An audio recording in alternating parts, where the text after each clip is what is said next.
Good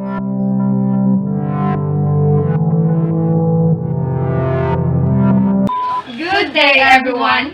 I am Exapril Tomolto. And April Joy S. Nalupano. We are the representative of Group 2. So for today, we're gonna demonstrate our magic tricks entitled The Candles That Pushes the Waters Off. Our objective is to explain the principle of Gay-Lussac's law in relation to fluid mechanics. So the materials needed in our magic tricks are match, clear glass, shallow plate, Candle and colored water.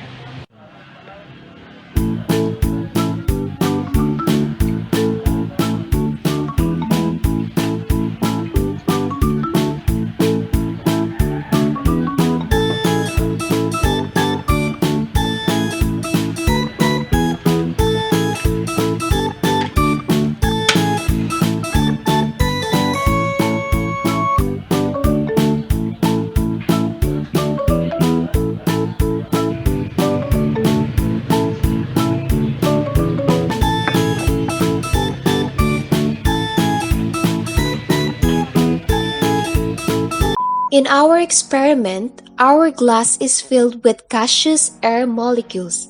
The energy from the flames transfer to the air molecules, exciting them by raising their temperature. When the air molecules in our glass excited, they dry and spread farther apart.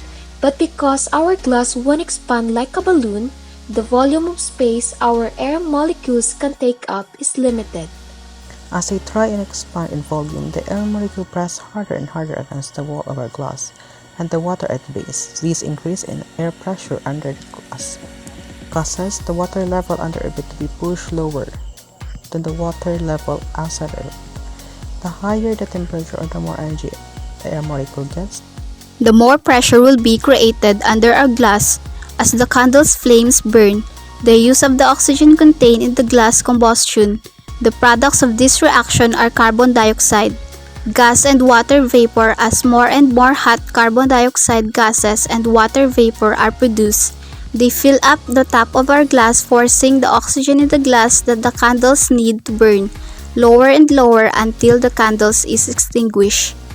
Once the flame is extinguished, the air molecules under the glass begin to cool off, dropping the temperature and losing their excitement. This causes the amount of pressure our air molecules are exerting on the side of glass and the water at its base to drop. As the pressure drops, the air under the glass wants to be equal to the pressure outside of the glass. This need for balance causes a pull on the sides of the beaker and the water at its base. Because it's much easier to pull water into a glass than it is to collapse the sides of the glass, the water in the shallow container is pulled into a glass, raising the water level under the beaker, equalizing its pressure. By changing the temperature under the glass, we clearly see the directly proportional relationship between the temperature and the pressure of an ideal gas.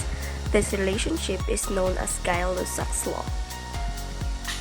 Gay-Lussac's law states that the temperature of an ideal gas is directly proportional to the pressure it exerts on its container, as long as its volume and mass amount of gas remains constant within the closed system. It means that temperature increases, pressure increases, or as temperature decreases, pressure decreases.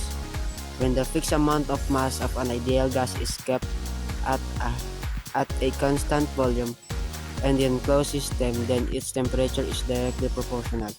What this means is temperature increases, pressure increases, or as its temperature decreases, its pressure decreases.